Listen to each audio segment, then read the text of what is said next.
Los fusilados de la costa. Suscríbete al canal o te fusilo. Página 1, la caída del cuerpo. El primer disparo no lo mató. El hombre permaneció amarrado al poste, con la cabeza inclinada y los brazos sujetos detrás de la espalda. La bala le atravesó el hombro y levantó una pequeña nube de polvo contra el muro. Su cuerpo se sacudió, pero no cayó. Frente a él había 6 fusileros. Ninguno mostraba el rostro. Usaban pasamontañas negros, uniformes sin insignias y botas recién lustradas. A unos metros, bajo el techo de lata del patio militar, 3 oficiales contemplaban la ejecución sin pronunciar palabra. El condenado levantó la cabeza. Tenía los ojos vendados, pero parecía mirar directamente a quienes habían ordenado su muerte. Yo no fui el único, dijo. Uno de los oficiales hizo una señal. La segunda descarga estremeció el patio. El cuerpo golpeó el poste y luego cayó de lado, pesadamente, como un saco lanzado desde un camión. La cabeza rebotó contra el cemento. Durante algunos segundos, una de sus piernas continuó moviéndose. Entonces se acercó el médico. Apoyó 2 dedos en el cuello del fusilado y negó con la cabeza. Aún estaba vivo. El oficial más alto sacó su pistola, descendió los 3 escalones del corredor y caminó hasta él. Se agachó. Le quitó la venda para obligarlo a ver quién terminaría el trabajo. El condenado sonrió con la boca ensangrentada. Ellos también saben, susurró. Aunque maten a todos, siempre queda uno. El oficial disparó. El sonido fue más seco que los anteriores. Esta vez el cuerpo no volvió a moverse. En el acta oficial se escribió que el reo había muerto instantáneamente durante la primera descarga. También se dejó constancia de que enfrentó la ejecución en silencio y que nunca entregó información relevante sobre otros posibles participantes. Las 2 afirmaciones eran falsas. Yo estaba allí. No como soldado. No como médico. Ni siquiera como prisionero. Estaba encerrado detrás de una puerta metálica, en una habitación sin ventanas, mirando la ejecución por una abertura del tamaño de una moneda. Me obligaron a presenciarla porque querían que comprendiera lo que ocurriría si algún día intentaba contar lo que sabía. El fusilado se llamaba oficialmente Darío Salgado. Durante años, los diarios lo presentaron como el monstruo de Puerto Escondido, un psicópata uniformado que secuestraba mujeres y parejas jóvenes en los caminos costeros. Le atribuyeron asesinatos, violaciones y desapariciones. Dijeron que actuaba solo, dominado por una mente enferma. La gente necesitaba creerlo. Era más fácil imaginar a un único monstruo caminando durante la noche que aceptar la existencia de una institución completa dedicada a protegerlo. Darío era culpable. Eso nunca lo he negado. Pero no era el jefe. Ni siquiera era el peor. Era uno de ellos. Uno de muchos. Después del fusilamiento, 2 soldados arrastraron el cadáver hasta un vehículo sin patente. El cuerpo dejó una línea oscura sobre el cemento. Los oficiales se retiraron sin mirar atrás. Antes de que cerraran la puerta, escuché al coronel decir, ahora falta el escritor.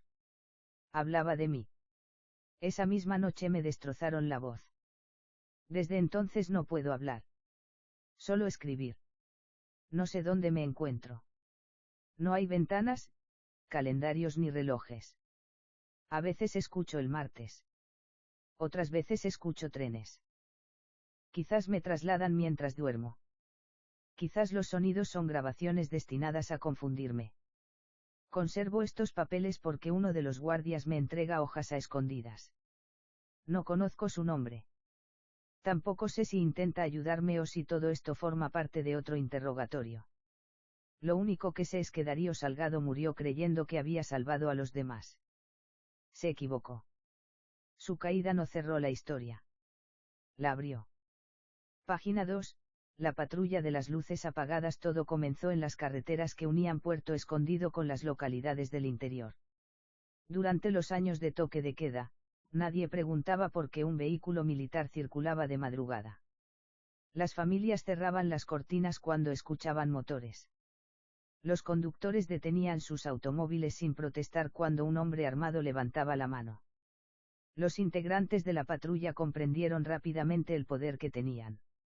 Al principio detenían a parejas jóvenes para revisar documentos. Después comenzaron a exigir dinero. Más tarde, obligaban a las mujeres a bajar de los automóviles mientras mantenían a los acompañantes con las manos sobre el capó. Darío Salgado participaba en esas detenciones.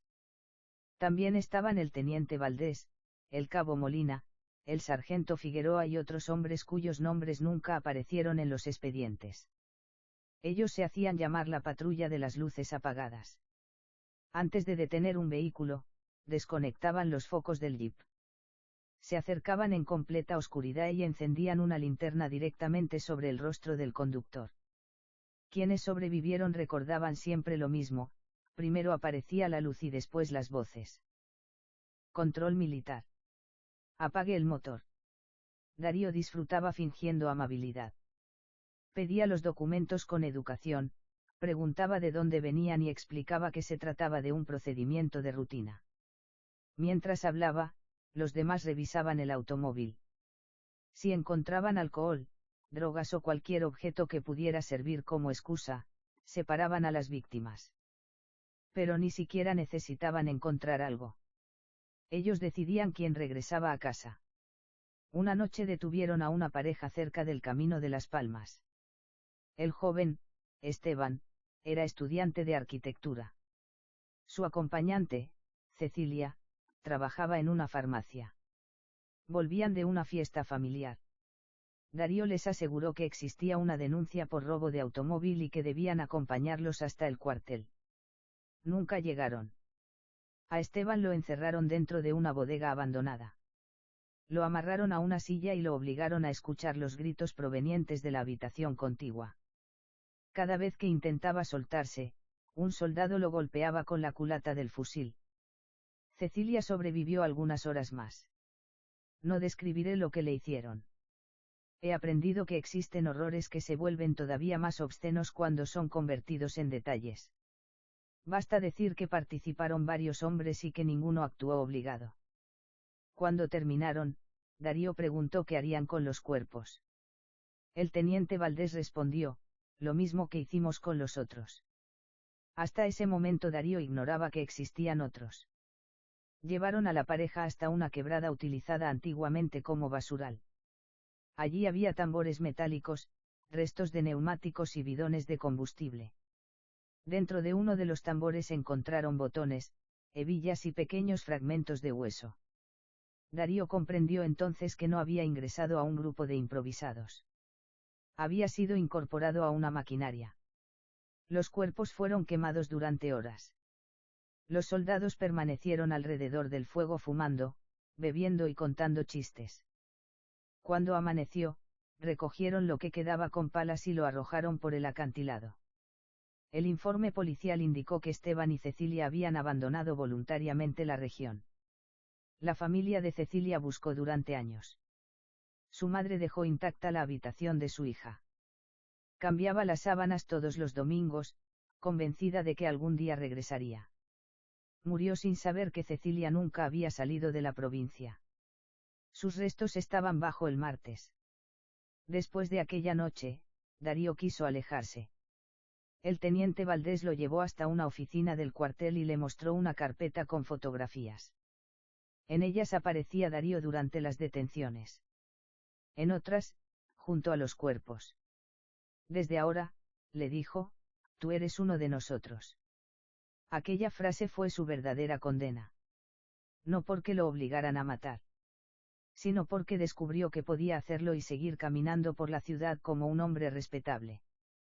Página 3, la casa del acantilado. La casa pertenecía oficialmente a un empresario pesquero. En realidad, era administrada por inteligencia militar.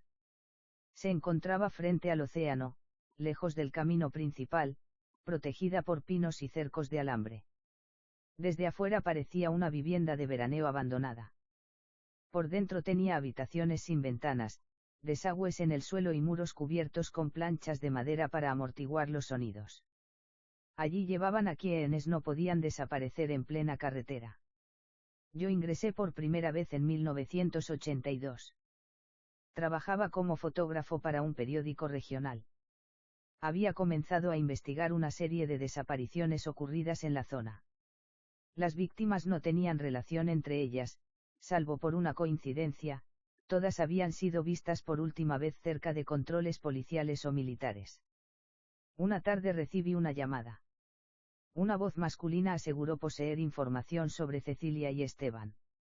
Me citó cerca de una estación de servicio. Cuando llegué, 2 hombres me obligaron a entrar en un automóvil. Desperté en la casa del acantilado. Darío estaba allí. Fue la primera vez que los 6. No parecía un monstruo. Tenía el cabello perfectamente peinado, un bigote delgado y una voz tranquila. Me ofreció agua. Después colocó sobre una mesa todas las fotografías que yo había tomado durante los meses anteriores. Conocían cada uno de mis movimientos. Sabían dónde vivía mi madre. Sabían el nombre de mi pareja. Sabían incluso qué autobús tomaba mi hermano menor para ir al colegio. No buscamos matarte, me dijo Darío. Solo queremos corregir algunos errores. El teniente Valdés entró cargando una caja. Dentro había negativos fotográficos, grabaciones, declaraciones de testigos y documentos que yo había reunido. Los arrojó a una estufa. Vi cómo meses de investigación se curvaban y ennegrecían entre las llamas. Tu problema, dijo Valdés, es que crees que la verdad tiene valor por sí misma. Luego me mostró una habitación. En el suelo había 5 personas amarradas. 2 eran delincuentes conocidos. Una era trabajadora sexual. Los otros parecían campesinos. Ninguno figuraba entre los desaparecidos que yo investigaba. Estos son los cuerpos disponibles, explicó. Cuando necesitamos cerrar un caso, escogemos uno, lo vestimos, alteramos sus dientes y dejamos que algún médico amigo complete el informe. Uno de los prisioneros comenzó a suplicar. Valdés le disparó sin previo aviso. El estampido resonó dentro de la habitación. Los demás intentaron alejarse, pero estaban unidos por una cadena. Ahora tenemos un cadáver, dijo. En 2 días será un hombre desaparecido en otra ciudad. Comprendí entonces que la red no solo ocultaba muertos. También fabricaba identidades. Un asesinado podía ser convertido en otra persona. Un desaparecido podía recibir un certificado de defunción falso. Un cuerpo sin familia podía utilizarse para cerrar una investigación inconveniente. La muerte era apenas el comienzo del procedimiento. Me mantuvieron encerrado durante 3 días. Durante las noches escuchaba motores que llegaban desde el camino. Después se abrían puertas, comenzaban los interrogatorios y alguien gritaba. A veces los gritos terminaban de golpe. Otras veces continuaban hasta el amanecer. En la tercera noche se hizo a los soldados sacar bolsas negras hacia el patio. Las apilaron dentro de un camión militar. Una de ellas se movió. El cabo Molina golpeó la bolsa con una pala. Dejó de moverse. Antes de liberarme, Darío me obligó a firmar una declaración. En ella reconocía haber inventado la investigación con la intención de desprestigiar a las Fuerzas Armadas. Vas a regresar a tu casa, me dijo. Vas a trabajar, vas a sonreír y vas a olvidar. ¿Y si no puedo? Darío se inclinó hacia mí. Entonces regresaremos por ti. Cumplieron su palabra. Pero tardaron varios años. Durante ese tiempo, continué investigando. En silencio. Página 4, el hombre que debía cargar con todo la red comenzó a quebrarse cuando apareció el cuerpo de una joven perteneciente a una familia poderosa. Se llamaba Laura Echeverría. Su padre era general. Laura había salido de una discoteca con 2 amigas. Un testigo aseguró verla subir a un automóvil conducido por un uniformado. 3 días después encontraron su cuerpo cerca de las dunas. La orden llegó desde la capital, había que encontrar a un culpable. No importaba si era el verdadero. El teniente Valdés reunió a los integrantes de la patrulla dentro de la casa del acantilado. Uno de nosotros deberá cargar con todo, les dijo. Nadie preguntó quién. Todos miraron a Darío. Era el candidato perfecto. Había participado en varios asesinatos. Tenía fama de violento. Conservaba objetos pertenecientes a algunas víctimas y cometía errores cuando bebía. Además, no pertenecía a una familia importante. Darío comprendió la decisión antes de que pronunciaran su nombre. Si caigo yo, caen todos, advirtió. Valdés sonrió. No tienes pruebas. Darío sí tenía pruebas. Durante años había guardado fotografías, grabaciones y documentos dentro de una maleta. No lo hizo por arrepentimiento. Lo hizo como seguro de vida. En aquellos documentos aparecían oficiales, policías, médicos, jueces y empresarios. Algunos proporcionaban vehículos. Otros falsificaban informes. Un médico alteraba las causas de muerte. Un funcionario judicial hacía desaparecer expedientes. La red era mucho más grande que la patrulla. Cuando intentaron arrestar a Darío, este huyó. Comenzó entonces una cacería dentro de la propia institución. Los hombres que habían asesinado juntos comenzaron a eliminarse entre ellos. El cabo Molina fue encontrado dentro de su automóvil, con múltiples heridas de bala. El informe habló de un enfrentamiento con delincuentes. El sargento Figueroa desapareció mientras viajaba hacia el sur. Su vehículo apareció incendiado en un camino rural. Un conductor militar que había transportado cuerpos murió ahogado. Tenía las manos atadas, pero la investigación concluyó que se trataba de un accidente. Cada muerte borraba un testimonio. Cada funeral protegía a alguien de mayor rango. Durante semanas, los camiones salieron de la casa del acantilado cargados con cajas. Los archivos fueron trasladados a un recinto militar. Los objetos de las víctimas terminaron en hornos industriales. A algunos participantes los acribillaron. A otros los quemaron dentro de sus propios vehículos. Los menos importantes fueron entregados a la justicia como delincuentes comunes. Darío permaneció oculto durante casi un mes. Finalmente me buscó. Llegó a mi departamento de madrugada, empapado por la lluvia. Llevaba un revólver y la maleta. Tú querías la verdad, me dijo. Aquí está. Abrí la maleta. En su interior encontré decenas de fotografías. Reconocí a Cecilia, a Esteban y a varias personas desaparecidas. Algunas imágenes habían sido tomadas dentro de la casa. Otras mostraban cuerpos en la quebrada. También había listas con fechas, nombres y lugares. Darío comenzó a hablar. Durante 6 horas confesó asesinatos, secuestros y encubrimientos. No pidió perdón. Hablaba como quien entrega un inventario. Grabé todo. Antes de marcharse me entregó una llave. Existe una copia bajo la capilla del cuartel, dijo. Si me capturan, públicala. ¿Por qué debería ayudarte? Su expresión cambió por primera vez. Pareció sentir miedo. ¿Por qué ya mataron a todos los demás? ¿Y las víctimas? Darío guardó silencio. Ellas no te importan, continué. Solo estás tratando de salvarte. Se levantó y apuntó el revólver hacia mí. Pensé que dispararía. Pero bajó el arma. Tal vez siempre fui el monstruo que dicen, murmuró. Pero no fui el único. 3 días después lo capturaron. La maleta desapareció de mi departamento esa misma noche. La grabación también. Solo conservé la llave. Página 5, la limpieza después de la captura de Darío, comenzó la operación de limpieza. El gobierno anunció que había sido detenido un peligroso asesino serial que actuaba motivado por impulsos perversos. Los periódicos publicaron su rostro en primera plana. Los expertos hablaron de psicopatía, sadismo y desviación. Nadie mencionó la patrulla. Nadie mencionó la casa. El relato oficial estaba construido, un hombre enfermo había engañado a una institución honorable. Quienes intentaron contradecirlo desaparecieron. Una mujer llamada Marta había visto a 4 uniformados trasladando a una víctima. Días antes de declarar, su vivienda se incendió. La encontraron junto a sus 2 hijos. Un médico que pretendía corregir una autopsia fue atropellado por un vehículo que nunca apareció.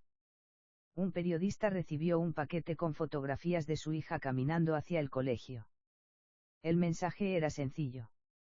El silencio no necesitaba explicación. Yo intenté llegar hasta la copia escondida bajo la capilla. Durante una ceremonia pública entré al cuartel utilizando una credencial antigua. La capilla estaba vacía. Moví una pequeña placa de madera junto al altar y encontré una cerradura. La llave encajó. Debajo del piso había un compartimiento angosto. Pero los documentos ya no estaban. Solo encontré una fotografía. En ella aparecían 9 hombres frente a la casa del acantilado. Darío estaba en el extremo izquierdo. El teniente Valdés ocupaba el centro. A su lado se encontraba un coronel que posteriormente sería nombrado jefe regional. En el reverso había una frase escrita a mano: cuando quede uno, ese será el culpable. Guardé la fotografía bajo mi camisa. No alcancé a salir. 2 hombres me esperaban afuera. Me condujeron hasta un subterráneo del cuartel. Allí estaba Valdés, vestido de civil. Habían pasado años desde nuestro primer encuentro. Tenía canas y había aumentado de peso, pero conservaba la misma tranquilidad. Te advertimos, dijo. Puso una grabadora sobre la mesa. Presionó el botón. Escuché la voz de Darío confesando. Era la grabación que habían robado de mi departamento. Pero estaba editada. Habían eliminado todos los nombres, órdenes y referencias a otros participantes. Solo quedaban sus crímenes. Escuchado de esa forma, Darío parecía un asesino solitario que se jactaba de sus actos. Esta será la verdad, dijo Valdés. Es una mentira. Una verdad es una mentira aceptada por suficiente gente. Me preguntó por la fotografía. Negué tenerla. Registraron mi ropa y la encontraron. Valdés la observó durante varios segundos. Después la quemó frente a mí. Ahora ya no existe. Permanecí encerrado en aquel subterráneo durante semanas. Querían saber si había realizado más copias. Me golpearon, me mantuvieron despierto y me obligaron a escuchar testimonios falsos hasta que comencé a dudar de mis propios recuerdos. Una noche llevaron a otro prisionero. Era uno de los soldados que aparecía en la fotografía. Lo sentaron frente a mí. Valdés le preguntó dónde estaban los archivos restantes. El soldado juró no saberlo. Lo golpearon hasta que dejó de responder. Después arrastraron su cuerpo fuera de la habitación. Al amanecer escuché disparos en el patio. Más tarde llegó el olor a combustible. Los estaban borrando a todos. No solo a las víctimas. También a los verdugos. La red estaba devorando sus propios miembros para sobrevivir. Darío fue juzgado y condenado. El expediente excluyó testimonios, eliminó nombres y atribuyó cada crimen a su iniciativa personal. Algunos de los verdaderos participantes declararon como testigos en su contra. El teniente Valdés recibió una condecoración por colaborar con la investigación. Yo fui liberado. Pero solo para que pudieran seguirme. Página 6, la noche de los hornos, la víspera de la ejecución de Darío, los militares realizaron la última limpieza. Me capturaron cerca de mi casa y me llevaron nuevamente a la costa. La casa del acantilado estaba siendo desmantelada. Las puertas habían sido arrancadas. Los muebles ardían en el patio. Varios soldados golpeaban las paredes con mazos para destruir cavidades y compartimientos. En el terreno posterior habían instalado 2 hornos móviles. Durante toda la noche quemaron documentos, ropa, cintas, fotografías y restos humanos guardados como evidencia. Vi cajas marcadas con nombres de desaparecidos. Vi zapatos de mujeres. Vi relojes, documentos de identidad y mechones de cabello guardados dentro de bolsas. Cada objeto representaba una vida que el Estado había decidido borrar. Uno de los hornos expulsaba un humo oscuro que descendía hacia el martes. Valdés me obligó a observar. Mañana morirá el monstruo, dijo. Después de eso, la ciudad podrá dormir tranquila. Usted es el monstruo. No respondió. Me llevaron hasta una habitación donde permanecían 3 antiguos integrantes de la patrulla. Estaban amarrados y cubiertos de golpes. Habían sido reunidos para desaparecer aquella noche. Uno comenzó a gritar que tenía familia. Otro ofreció dinero. El tercero rezaba. Los soldados los subieron a un camión y condujeron hacia la quebrada. Yo viajé en el vehículo de atrás, vigilado por 2 hombres. Al llegar, los obligaron a ponerse de rodillas. Valdés leyó sus nombres desde una libreta. Después dio la orden. Las ametralladoras iluminaron la oscuridad. Los 3 cuerpos cayeron casi al mismo tiempo. Los soldados vertieron combustible sobre ellos y encendieron una bengala. El fuego avanzó por la tierra. Uno de los hombres aún estaba vivo. Intentó levantarse envuelto en llamas.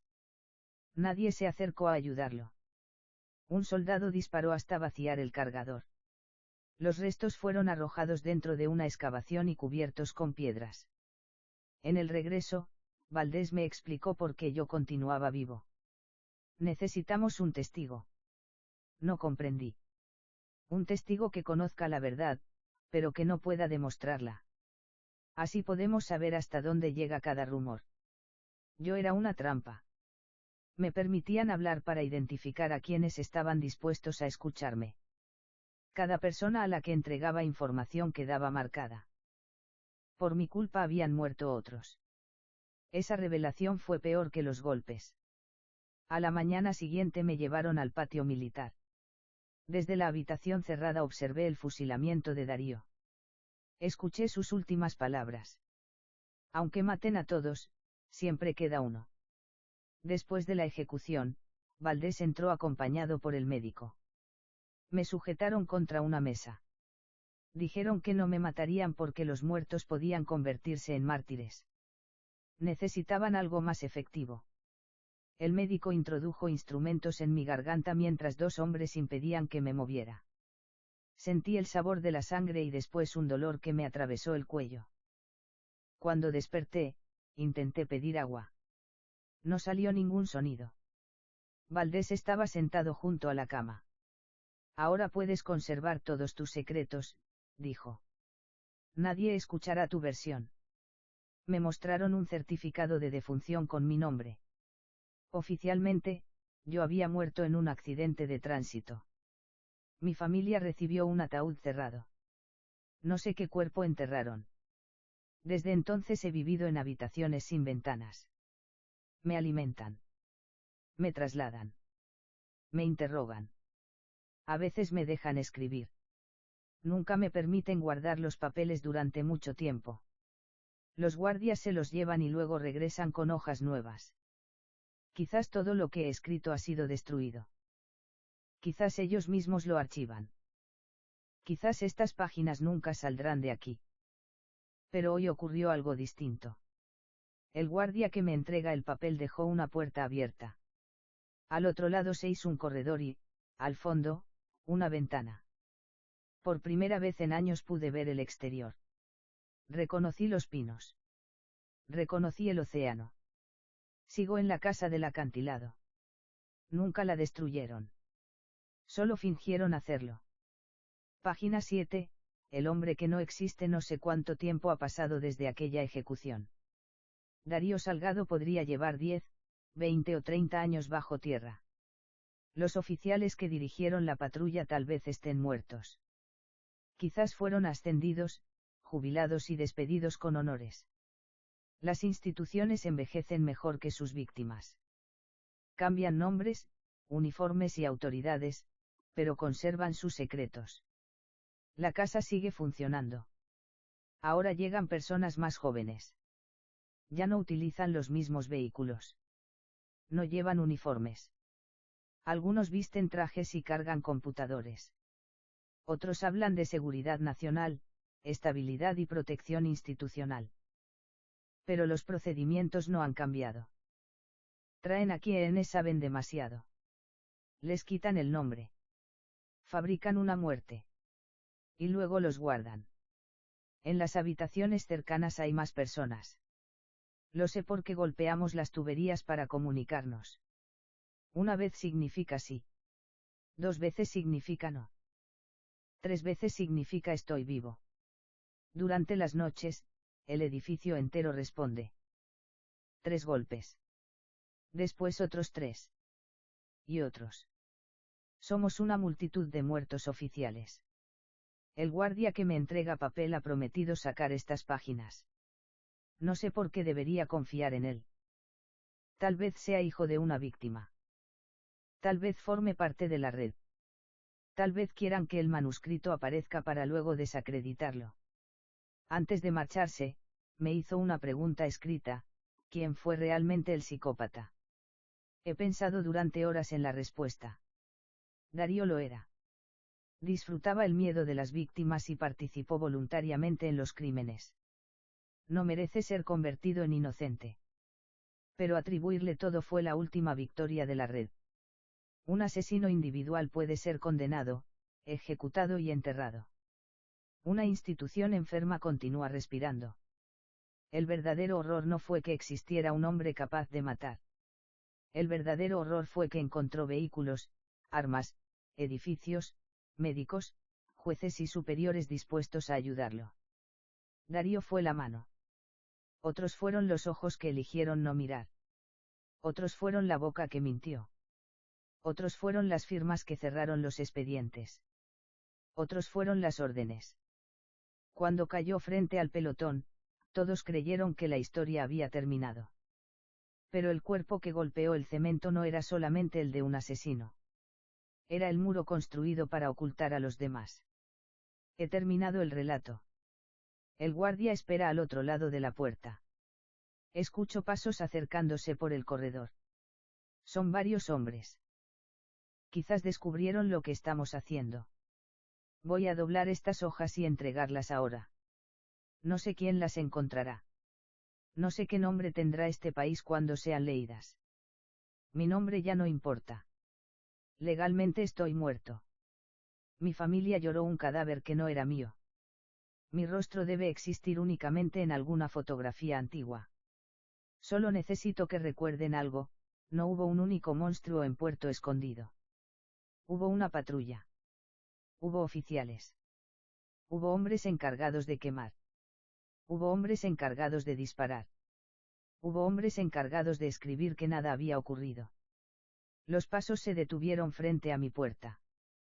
El guardia acaba de apagar la luz.